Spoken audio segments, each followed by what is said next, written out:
in-house technical session titled Why Indo-Pacific Matters. The session is chaired by Professor Shankari Sundararaman. She is currently the chairperson and professor at the Center for Indo-Pacific Studies, School of International Studies. She was awarded the Asia Fellows Award funded by Ford Foundation and was based as a visiting fellow at the Center for Strategic and International Studies. She was also a visiting fellow at the Asia Pacific College of Diplomacy at the Australian National University. Her areas of specialization are Southeast Asia and Southwest Pacific region. Her areas of interest include Indo-Pacific security and strategic affairs. Thank you very much, Nivedita. A very warm welcome to all of you for this second technical session. Good morning to our Dean. Thank you very much to both Preeti, Aparajita and their team for organizing the Kunzru Memorial Lecture. And in keeping with the theme with which we started yesterday on why international relations matter, today we are moving into, the first technical session rightfully was on the theoretical aspects of it in the afternoon. And today the second session onwards, you'll see that many of us are moving into what is the area study specializations. So we've had a very robust beginning yesterday with both the inaugural as well as the first technical session. And in this session, we're looking at why the Indo-Pacific matters. And in this context, the presentation this year as compared to last year we spoke on India and the Indo-Pacific in terms of how India's strategy towards the Indo-Pacific was evolved. So in keeping with that context, what we've decided as the center decided this year was that we would have a discussion on the relevance of the Pacific Islands in the Indo-Pacific. And the speaker this morning is Dr. Shubhamitra Das, my colleague who's been with us for several years now at CIPS. She is an associate professor at the Center for Indo-Pacific Studies. And she's also specialized on Australia and New Zealand and the Pacific Island countries, and focuses on issues of development, governance, politics, security, as well as on gender and ecological factors. So in that context, I want to invite Shubhamitra to make her presentation. We're at about 11:02. I'd request her to make a presentation for about 30 to 35 minutes, after which we'll open the floor for discussions. Shubhamitra, the floor is yours. Thank you. I will go there and talk.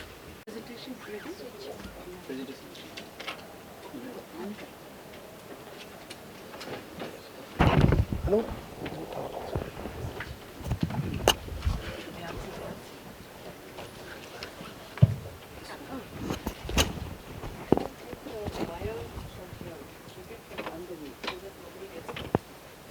ये तार वहाँ से डालनी पड़ेगी।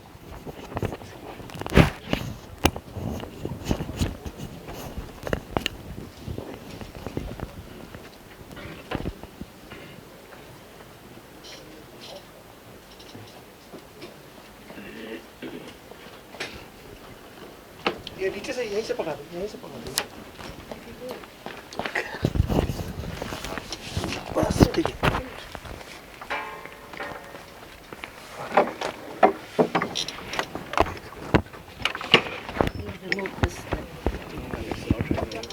No, this one I'm saying. नहीं होगा? हो जाएगा। दिक्कत नहीं आपको? हमारा फेस ही नहीं दिखेगा। थोड़ा सा करना पड़ेगा। नीचे कर देते हैं। Okay. Oops. नहीं ठीक है, ठीक है। Okay.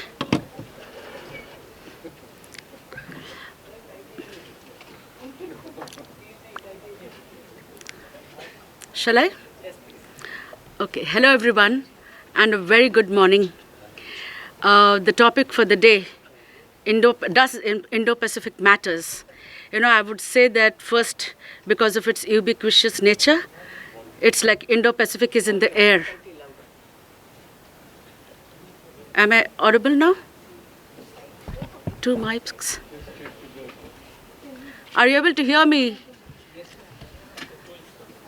In the end? It works actually, you have to go closer to this. Come closer. Yes. Are you able to hear me now? Yeah? Louder. Okay. So the topic for the day is why Indo-Pacific matters. First, I would say because of its ubiquity, it's like love is in the air.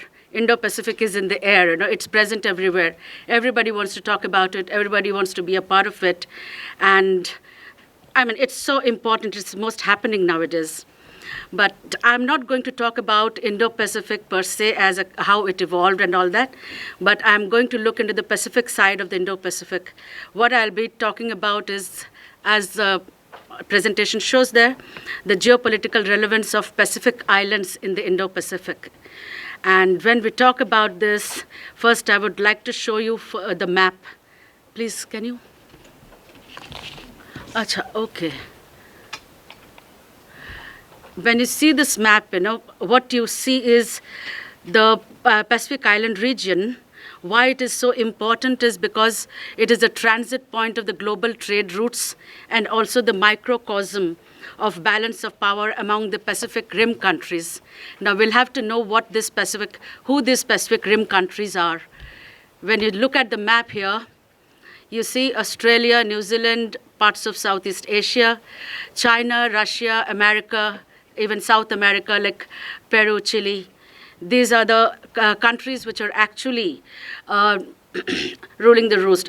These are the countries which is setting the pace for every kind of relation in this region. So the Pacific Rim countries have actually, how they study the region is either as small island states are studied as pawns or as victims to big powers, and some of the studies portray them as actors rather than objects. That is mostly the Pacific Islanders who write. But often these islands are discarded as small, remote, and isolated. And so the central question should be, does size matter? And it, of course, depends upon the magnitude of the threat perceived, the resources the region has, and the strategies thus woven. But on the contrary, if you see, are we actually defining this word small correctly?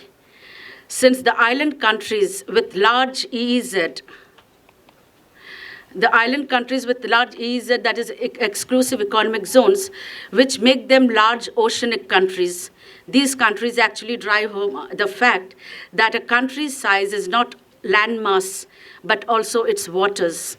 And that is exactly the essence of an oceanic identity, the maritime identity these islands are advocating all along. And the word Oceania is that expression of the oceanic identity. It is more of an emotional expression than a geographical expression. So the Pacific, and when you see the Pacific Ocean, it is 1/3 of the Earth's surface and half of the ocean area, where nearly 25,000 islands are there. And these Pacific islands are aligned to the rim countries by politics, by history, and by culture. And the seaborne trade made these islanders relevant in the global political platform.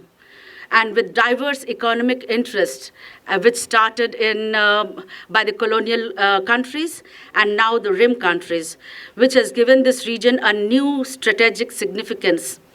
Earlier, through plantation, mining, and involvement of multinationals, exploitation of natural resources like timber and fisheries, and of course, just after the Second World War, it was nuclear testing.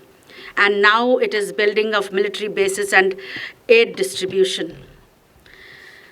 So and when you see this region, the impact of the Cold War on the Pacific Islands was quite different from the impact of the present, we can call it a new Cold War or a new Great Game or whatever it is, the US-China rivalry. And it is going to stay for another decade or maybe more.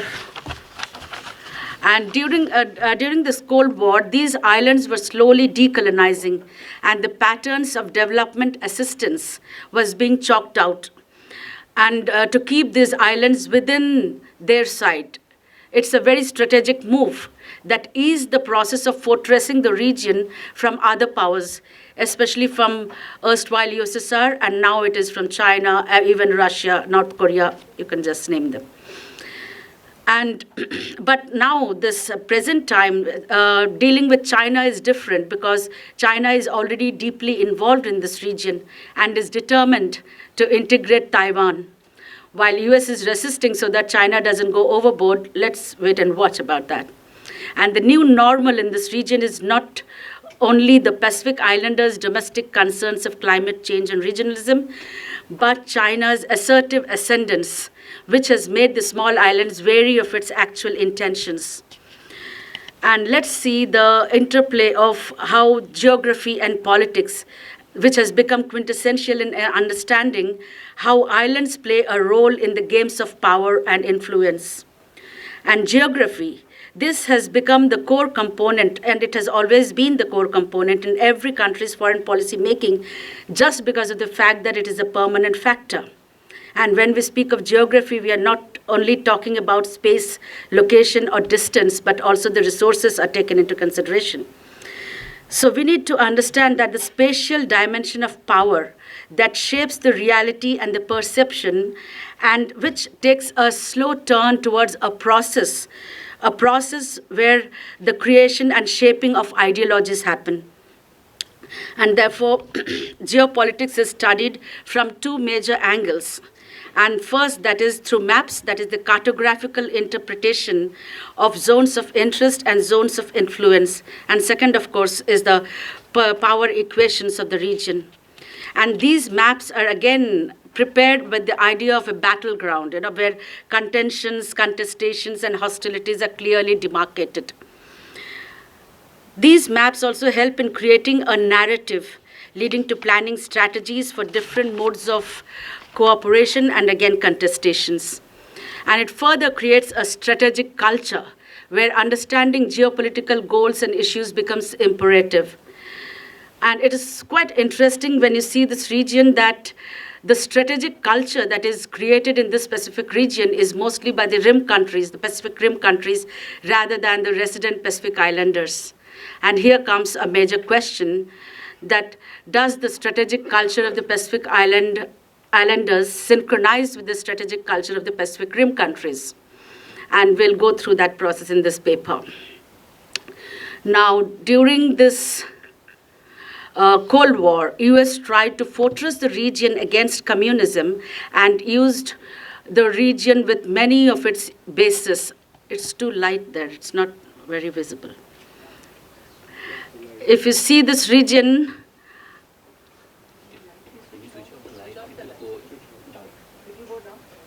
will I be able to see my paper? Can I give you a laptop? What? No, I don't want to see. I want them to see. It's okay. Yeah, it's visible? All right. You can see the US bases over there. And just after the Cold War, US reduced its naval presence. But again, with US pivot to the Asia Pacific, it started making serious changes again and increased its naval presence, nearly 60% of what was already there. And militarization of the region started with forward deployments of US navies along with the navies of along with the navies of its allies. So US reinstalled its bases all across the Pacific Ocean, from Guam to American Samoa. If you see this map clearly, on the left-hand side, you see Guam, and down it is American Samoa, and up on the right-hand side, it is the Hawaii. And this is the region, Micronesian region, which is completely under the US in two different arrangements they have made. And one is the unincorporated states, and another is the COFA states, that is Compact of Free Association, that is Palau, Federated States of Micronesia, and Marshall Islands. These are under the Department of Interior and Office of Insular States. And here, US has complete sovereign rights over these islands, but the people of these places are not US citizens. That means they don't have permanent residence there, neither do they have the political rights. And they are called as US nationals. And moreover, these COFA countries come within the second island chain of China. And so US wants to use this right to exercise strategic denial from Hawaii, from Hawaii till American Samoa and Guam. Right. And free association is also done by other countries like New Zealand, which has Tokelau. You can see the map it's very hodgepodge, but there you will see a lot of countries which are under Tokelau, Niue, and Cook Islands. These are freely associated with New Zealand. And France, it has declared the territories of New Caledonia, French Polynesia, Wallis, and Futuna as French overseas territories. That means that France is a resident power in the Pacific. UK also has, in the last niche, if you see, Pitcairn Islands. It is the overseas territory of UK. But the UK has not been very involved with the region until 2018, when it re-entered and opened embassies in Tonga, Vanuatu, and Samoa. And of course, after this AUKUS deal, UK is here to stay. And it has also made another tripartite in this region with Japan and Italy to build fighter jets that will be launched in 2030 in the region. And AUKUS, if everything goes well, it will be there by 2040. And the next map, if you see, you can see that these islands are looking like dots in the map. And the former President Roosevelt once said, these islands may seem like dots in the map, but has great strategic value for each country that passes through them or are nearer to them. And many scholars of the island and rim countries, they keep saying, island countries are too small to remain meaningfully independent and use their agency in relation to the larger powers. But that doesn't mean that small countries have to be colonized. As the old adage goes, the big decide and the small accept. That shouldn't happen that way. And this region has become more of an alarming situation for America, is because Russia is also increasing its presence and influence in the region. And by 2016, Russia donated 20 containers of weapons and military hardware to Fiji, and based 100 personnel at West Papua, and then flew the nuclear-capable bombers all across the South Pacific. And by 2018, it has brought the training warships to Papua New Guinea to train their army. Now, China's presence is more alarming since China has this first, second, and third island chains, which is engulfing the whole Pacific region and has considerably changed the geopolitical landscape of the Pacific. And the direct impact of China's military aggression can be seen in the Micronesian region, and where US territories are there. And its economic influence through aid, trade, and investment can be seen in the Melanesian region, where nearly 80% of the Pacific Islanders live. So China entered the ports of small islands with dual-use military, civilian vessels, and their port calls increased in this region on a regular basis from 2010. And by 2023, China was able to sign a security agreement with Solomon Islands. And it changed the whole equation of the region due to the secrecy that is involved with the agreement. And whatever leaked excerpts have come, it shows that Solomon Island is seeking assistance with police and armed forces and such other law enforcement agencies. And recently, just a week back, there was another security agreement, comprehensive security agreement, signed by China with Cook Islands. And Cook Islands are actually freely associated with New Zealand. How much rights it has to do with such an agreement is not known yet. And everybody is contemplating what is this agreement all about. It may be for deep sea mining or climate resilience infrastructure building, but nobody knows what these agreements are. Apart from these security agreements, China also has a tendency to arm twist these small islands, the so-called small islands, like Tuvalu and Palau, because both of them are supporting Taiwan. And China requested Tuvalu that they could build an artificial island for climate change relief mechanism. Tuvalu disagreed. But with Palau, China has been very aggressive. It has been insisting for quite a long time, from the time Palau became independent in 1994. From then on, China was trying to weaponize tourism. And why this is because in 2005, they had nearly 600 tourists in that place.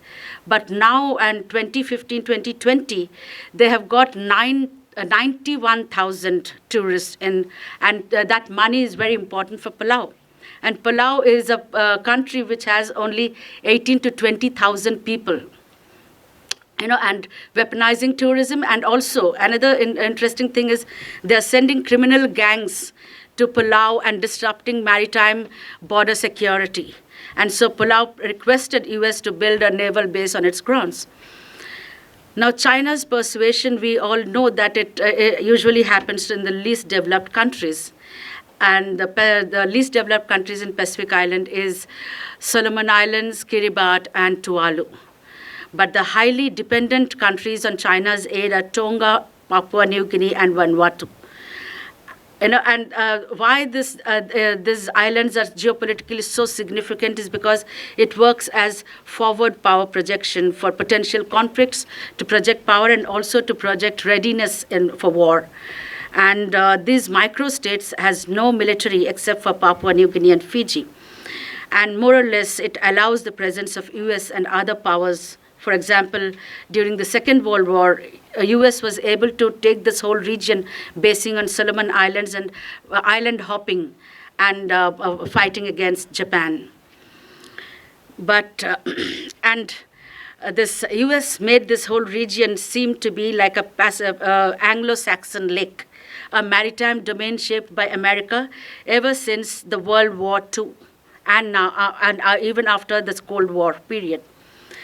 But if you see it more closely, there is another way of narrating that is done by the Western power blocks in this region, and that is building a consciousness of insecurity among the Pacific Islanders for continued assistance. I'll give an example here. In 2008, when the US has brought out a national defense strategy that has used certain terminologies like undergoverned, misgoverned, ungoverned, contested areas, and literally has put the whole Pacific Islands under this category. And these islands were also called as arc of instability by Australian policymakers in order to define their defense and foreign policies, while their aid dependence is further aggravated when the World Bank defined these islands as Pacific paradox. Thus came the justification for a greater role of the Pacific Rim countries and the need to continue providing assistance through aid.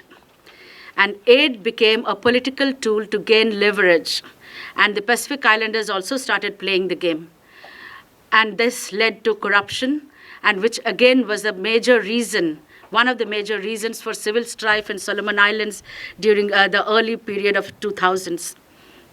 And the another diplomatic tool that Pacific Islanders used is to keep oscillating between support to Taiwan or to China due to aid. Nauru, Solomon Islands, Kiribati, they were all used to support Taiwan at a particular time, and now they shifted to China. Especially Nauru, it actually shifted 4 times from Taiwan to China and back again. And another important thing is China's Belt and Road Initiative is signed by many of the island countries like Papua New Guinea, Fiji, Samoa, Cook Islands, Niue, Tonga, and Vanuatu. And nearly $4 billion was promised by Papua New Guinea to build a national road, a 1,600-kilometer highway by China. And with Tonga and Vanuatu, nearly 50 to 60% of the total foreign aid is owed to China.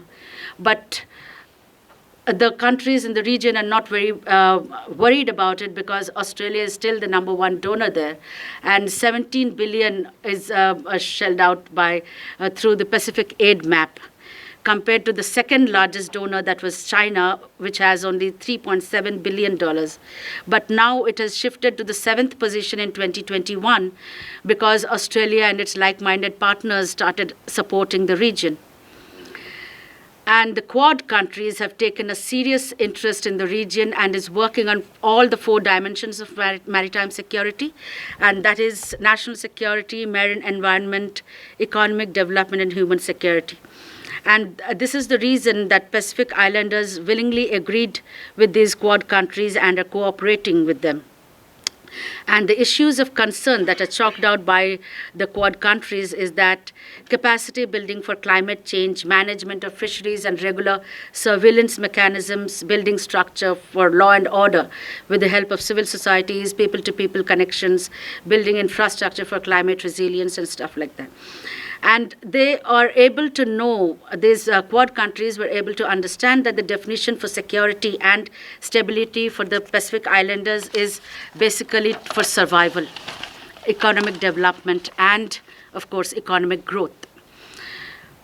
Sustainable development, which was further emphasized in the Board Declaration in 2018 that talked about the idea of Blue Pacific.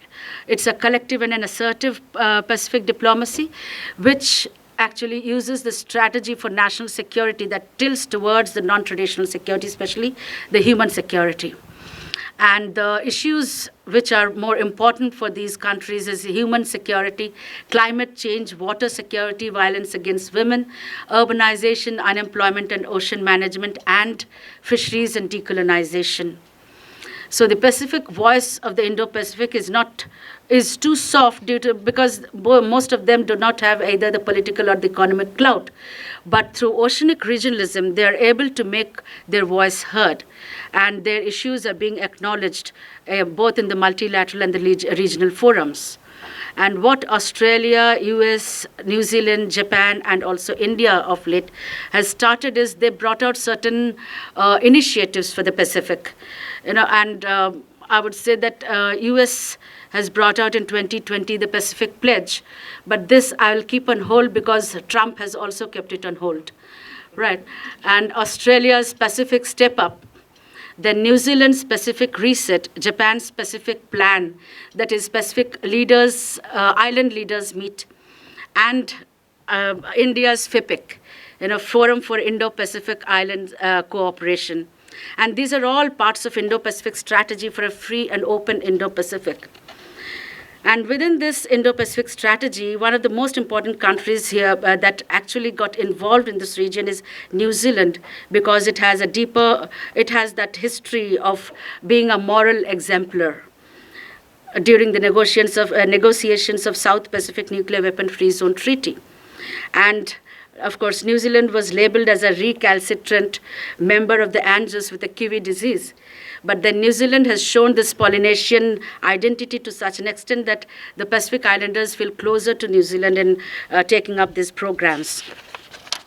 And it is basically this reset, all these programs, initiatives were basically to understand and react to Chinese political and economic presence in the region, and also, of course, the regional geopolitical equations. And 3 major reasons that I will be answering that geopolitical relevance of the Pacific Islands is because these countries are acting like good neighbors and preserve the island's autonomy. And second, of course, PICs are fast becoming very important Indo-Pacific countries within the Indo-Pacific geopolitical construct. And so it has to be channeled properly. And of course, the stability of Pacific Island countries is crucial for the national security of all the Pacific Rim countries. And through the Reset program, New Zealand was it's a major campaign it has taken up with aid, trade, and diplomacy to counter the possibilities of China's debt trap diplomacy. And Australia is also doing the same thing through its Step Up program to brace these island countries away from being trapped with the Chinese debts. And it has also paid nearly 2 billion Australian dollars to Papua New Guinea to launch Pacific Maritime Security Program, and it started training police from Vanuatu, Solomon Islands, and Fiji. And it has opened a joint naval base at Manus Islands, that is in Papua New Guinea. And there is also a multi-billion-dollar rural electrification project for Papua New Guinea. And it is done by US, Japan, and New Zealand, along with Australia, of course. And India's FIPIC, which started in 2014, it had nearly 3 summit meetings till now. And in 2023 meeting, it has become a multifaceted cooperation, ranging from trade to cybersecurity to medical aid and infrastructure development. And India started playing a much more serious role in the region because of its Actist policy. And Japan maintained a consistent relation with Pacific Island countries ever since 1985.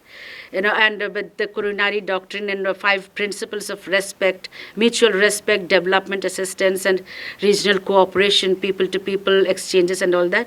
And from 1997, it has created categorically trying to help, not only through development assistance, but also to help them in policy making.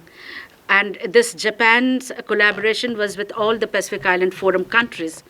And it has also talked about the Blue Pacific Framework, and by 2050 strategy implementation, which is an extension for the free and open Indo-Pacific. And I'll be concluding here by saying that how the Pacific Islanders have been looking at this region as, for them, Indo-Pacific is from India till Fiji. And the strategic culture, which was quite different for the Pacific Islanders, it is now newly framed by the Pacific Island Development Forum, activist kind of a regional organization there, which talked about draft strategic plan of 2017-2020.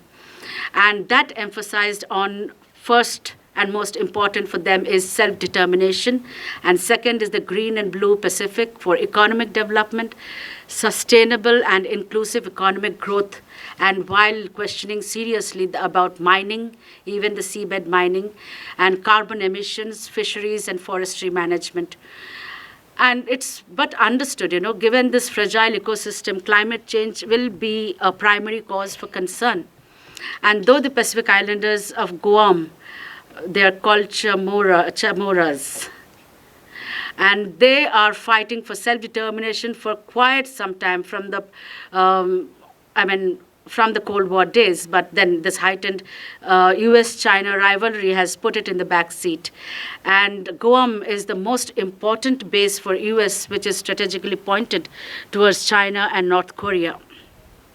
And the second cause of concern is the Paris Agreement, which had put a limit on carbon emission from 2 degrees to 1.5 degrees, but it is not followed by most of the industrialized countries.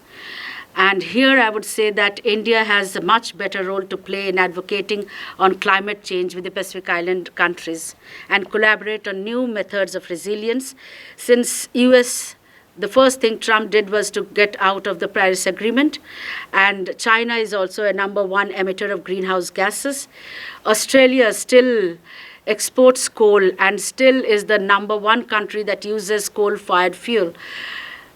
And Japan was many times alleged that it is dumping radioactive wastes in the ocean. US, Japan, and China are accused of illegal, unreported, and unregulated fishing in the coastal waters of the Pacific. And France, of course, with this New Caledonia's fight for self-determination, has created deep crevices with the Pacific Islanders. And if you see on the other side, these issues can also become the negotiating factors to balance power rivalries and to define their identity and agency in the global geopolitical landscape. And the political impulse of the stakeholders or the Pacific Rim countries in the region, they are trying to prioritize geopolitics over climate change, and which the Pacific Island nations want to exactly point out and say that this narrative is not for us, though we are playing by it. Thank you.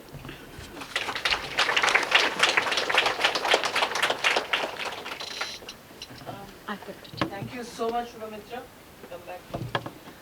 For that very comprehensive presentation where you have actually taken us through, I mean, if anyone has a doubt on why Indo-Pacific matters, I think now we know why it really matters. So one of the points that she actually made, which I think is very relevant from the nomenclature aspect, is what she said about how the Pacific Islands actually look at the Indo-Pacific. Very clearly she identified that it stretches for them from India all the way to Fiji. You know, and this context, which is the basic archipelagic region that lies in the Indian and the Pacific Oceans, which is a completely oceanic and maritime dominated region, clearly identifies the context of why the Indo-Pacific matters. You know, in that context, I think she has defined this very well, and I think there is a very important factor that she said right at the beginning.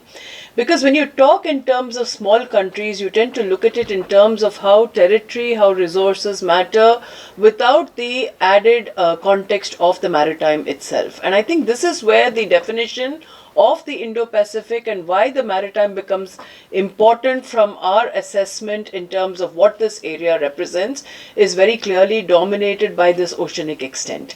And I think what she has drawn out very clearly is this context of sort of synergizing both the territorial aspects and the maritime aspects together in understanding why this region's geopolitics matters to such a large extent. With just those few remarks, I'm going to actually open because we have a very short session of 1 hour, and I want as many questions as possible because that's where the debate and the discussion lies. So I'd like to open up the floor to any other questions that are there from the participants who are here. So please raise your hands, identify yourself, and ask your question or make your comments, please, one by one. Yes, Vineet. Vikrant, sorry, Vikrant.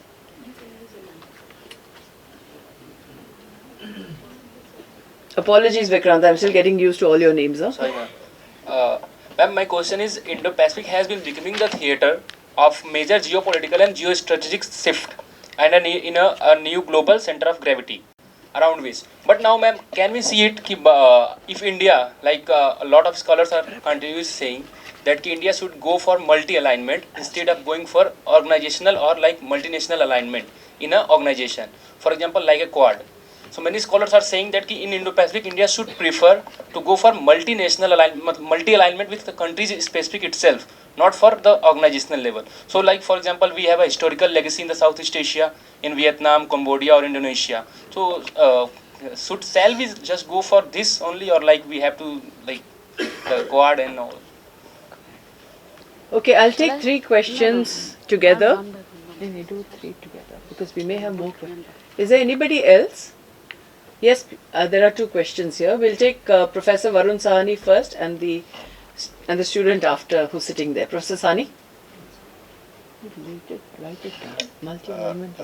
I came in a little late, so sorry if you've already sort of talked about this and I missed it. But I was actually thinking about the smaller islands and the fact that they have very large sort of territorial waters, in proportion to both their sort of the land size as well as really in proportion to their populations. And IUU fishing, in particular in those waters, largely by China, but not just China, Japan, Taiwan. Is frankly it's now depleting those fish stocks and all to an enormous extent. So really, I mean, what is possible here? Because it's impossible for these countries, either individually or collectively even, to do anything about that, right? So, I mean, I really would be curious to hear your views on this matter, because in terms of maritime security, I think it's a very important and understudied issue. Thank you. Yes, please. Myself, Kelvin Benny, doctoral candidate in Center for West Asian Studies. So first of all, thank you, madam, for this amazing presentation. And regarding my doubt, actually, when we consider the wider Indo-Pacific, one of the important countries to mention, I think so, is Myanmar. and it is our neighbor. So my doubt is that for long, both West and USA is engaging with various rebel groups in Myanmar, either through covert military missions or through NGOs, through Thailand border and all. Generally, we had a good relation with the junta, but recently I came to know that in the ORF program, we invited rebel groups from Kachin, Chin and Arakan. Yeah. So do you think there is a wider convergence between current national interest of India as well as America in case of Myanmar?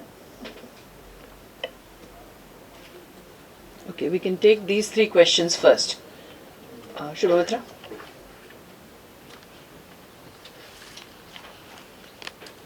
Okay, the first question, Vikrant, about multi-alignment. India has actually started doing this multi-alignment from quite some time. There's a minilaterals are there, but multi-alignment is a new way of making everybody come on board. And that is the best policy, I guess, everybody should do now. Especially India. Why India? In fact, all the countries in the Southeast Asia and Pacific, they're all, this is a new trend, multi-alignment, right?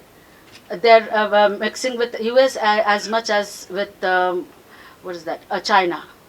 Australia has a very good policy about multi-alignment. It says it has both. It has $97 billion trade with US compared to $231 trade with China. You know, and how does Australia behave in this multi-aligned mode is it needs both of them together.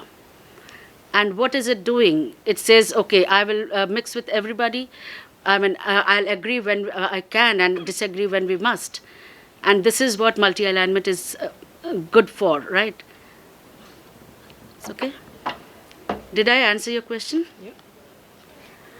The next, fisheries. There's a very... You fishing. Yeah. There is a good organization, Forum for Fisheries Management in through the Pacific Island Forum. But this fisheries is one of the most important aspects which requires more support from international support.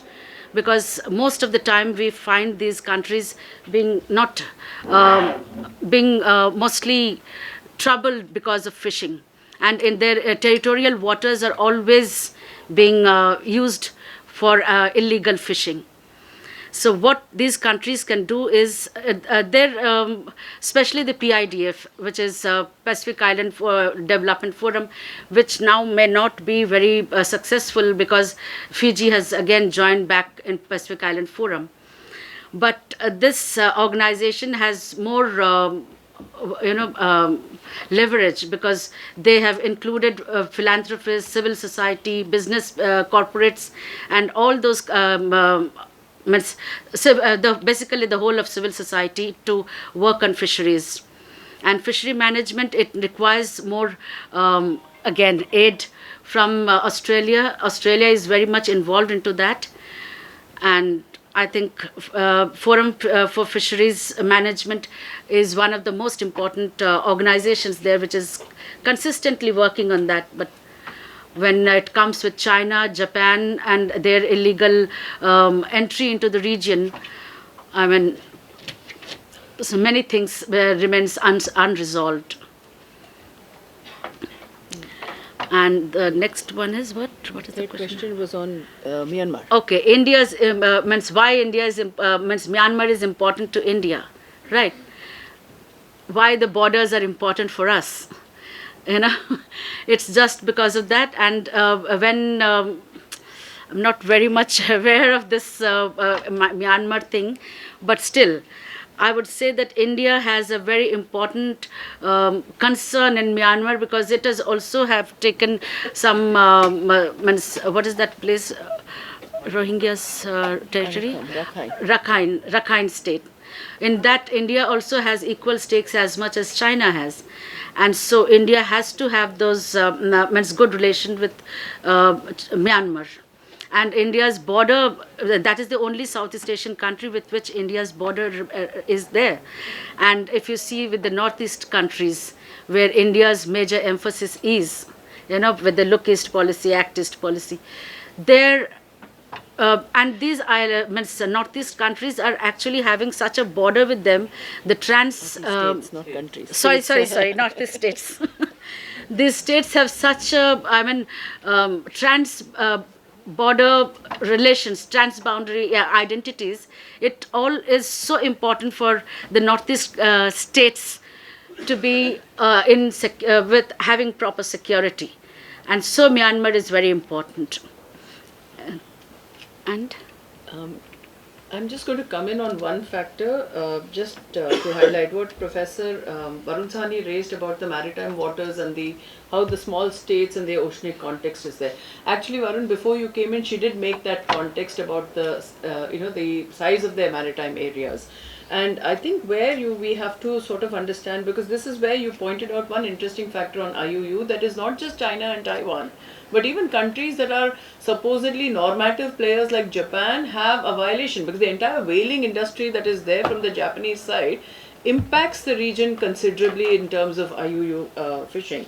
So I think the EEZ becomes critical, and this is something she mentioned right at the outset when she was making her presentation, because the EEZ is not determined only by the size of the territory. The EEZ, as far UNCLOS is concerned, is equal for most countries. Right now, the point is the Chinese interventions and interference into the EEZ causes the uncertainty and security concerns for these countries. And it's not just for the Pacific Island states, but all across Southeast Asia also. Because if you look at even the conflict between the Chinese and the Indonesians, which is a very large state in Southeast Asia, it's the EEZ that is contested. The Chinese are very clear that the Natuna Island belongs to them, but the Indonesian EEZ extends from the Natuna Island onwards, which falls into the South China Sea and the 9-dash line as far as the Chinese claims are concerned. Yes, please, you wanted another question. No, it's just, I mean, you're absolutely right, but the sheer geometry of it indicates that the smaller the land area, the greater the territorial waters in relation to the size of the land and the population on it. A point, correct, if you have a 200 nautical mile radius, is much more than a much larger piece of land. Actually, the relationship is dramatically different. So, I mean, when it comes to IUU fishing, I would have thought ultimately it's about coast guards. I mean, you do it only in two ways. Either you deal with it at the level of the marketing of these fishes, which is impossible to do because there's a massive consumer base in very wealthy countries like Japan and China and Taiwan. That's one solution. It's impossible to do. The other is actually enforcement at the time of fishing itself. Correct. So I mean, I'm just trying to ask, how I mean, as a security issue, how does one even begin to think about it seriously? So that is the factor, right? So increasingly what you're seeing is what we put into the context of non-traditional security comes into the context of survival for these countries. It becomes existential. So that is exactly where the conundrum lies. And increased surveillance. The Quad countries are actually increasing the surveillance and sending the patrol boats, to all these small island countries so that the regularity of surveillance increases. So they are doing it, but... Yes. Professor Mattu. I'll go back to the ongoing debate about names and nomenclature. You said Oceania is an emotional response. And now I wonder how would you deconstruct the word emotion?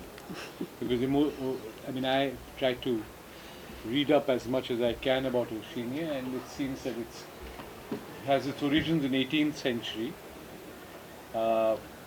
Obviously, a French explorer coined the term as we know it today, but it's also often described as the liquid continent because it's the one which has the Pacific Islands, Australia and New Zealand rather than a land continent. But more recently, we're talking about how geologically it's a combination of three plates, the Nazca plate, the Pacific plate and the Philippines plate. So there is a geological explanation, geographical explanation, cultural explanation, if you might. So I was wondering, what is the emotional explanation? That's nice. I would say because at the present times, the way these island countries are trying to project their oceanic identity, they have got very emotional about what Blue Pacific is all about. It is, and it has become a part of their diplomacy as well. And they want to make this oceanic identity become so, all encompassing that it becomes not only not just an identity, but it becomes a concept which can further their ambitions in the region. So that is emotional part when we talk about identity. Very good. Any other questions, please? I have a follow-up question too. Yeah. Okay. 1 minute. Dr. Samina, then somebody raised their hand over there. Yes. Okay. Samina, please go ahead. Thank you. I really enjoyed your presentation. Just taking you from that emotional identity. So in your assessment, is there a commensurate effort to translate that emotions into some sort of a regional strategy? That is a major part of Pacific diplomacy and also regionalism. That is actually the thing which is going on for their regionalism, how regionalization can happen between these countries. There are three kind of regional organizations in this region. One is the Pacific Community, Pacific Island Forum, and the recent one is the Pacific Island Development Forum. This organization, which is more of a activist kind of an organization, because Fiji was removed from PIF during its coups. And this thing, what is the major reason for regionalization? It has to have something more concrete than just countries in a geographic setup, right? And this is, again, it is basically an emotional concept, because all these countries do feel that ocean is the major identity, and they are trying to constantly portray that in everywhere they go. In fact, recently one thing I was listening to from Palau, they were saying that why did Trump sign this withdraw from Paris Agreement when we all are so much involved with this climate change. And they also said that let's Trump come to Palau. We will just show them how these small islands are actually surviving. They'll have to see what ocean means, what islands means, and how they are submerging. What that word, I don't remember, snorkeling or something? Snorkeling. And that, again, whatever they say, that is when you listen to these island leaders, they are really emotional about it. And they feel that I don't understand why the other people are not understanding at all. So that is a part of regionalism, and it is emotional. Yes, please. Good morning, everyone. My name is Subhashri. Ma'am, when we talk about climate change, it has more to do with how it impacts or shapes national or international security than it has to do with the actual environment or climate in its biological aspect. So the impact of climate change on its human aspect, which is very visible in the islands of this region, what would you say, how does these nations, they attempt to balance the insecurity they face within with the security they crave for in the outside? Thank you. I didn't really understand. Can you simplify it a little? I didn't. Yeah, I'm so sorry. Yes, ma'am. The impact of climate change, how do these small island nations, how do they balance them with the insecurity they face within, with the outside security, like the securitization aspect which lies outside? Climate, the impact of climate on these island countries is an everyday thing. Every moment, every time the tide comes in, the water gets into their houses. It's that kind of an impact. And this is a major security aspect for them, because it's a basic survival, existential crisis, right? And how do they manage it? There are ways. They don't have the money. They're going to other countries and staying. if you see example, I'll give you of Niue, one of the islands, very small island with 1,500 people in their island, but 25,000 people are there in New Zealand. And there is another question which comes up when they are actually trying to mend the understand the impact of climate changes. How are they going to retain their culture when they are outside their country? And what is that cultural aspect which they can retain? And when they talk about self-determination, where do they go? How do they understand self-determination in this context if they are mostly coming out of their islands? And there is another way of artificial islands.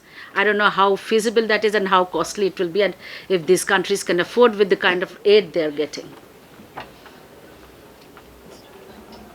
Could you speak more on how the impact of climate change even within these island nations has not been even? Not been even. The most of the islands, if you see in the Micronesian region, that is the above, if you see that the part, those islands, especially the Federated States of Micronesia, FSM, they have atolls. And atolls, and they are all low-lying lands. For them, the climate is climate change. I wouldn't say climate change. Global warming has directly impacted them, because those islands, the tip of the island is seen and the rest is getting submerged. And if you go to Fiji, Papua New Guinea, they have large land areas, and those are at least just higher up. They're above the land, sea level. But then they're also facing this climate change impacts. You wanted to raise a point? Rahul? And then Prakhar.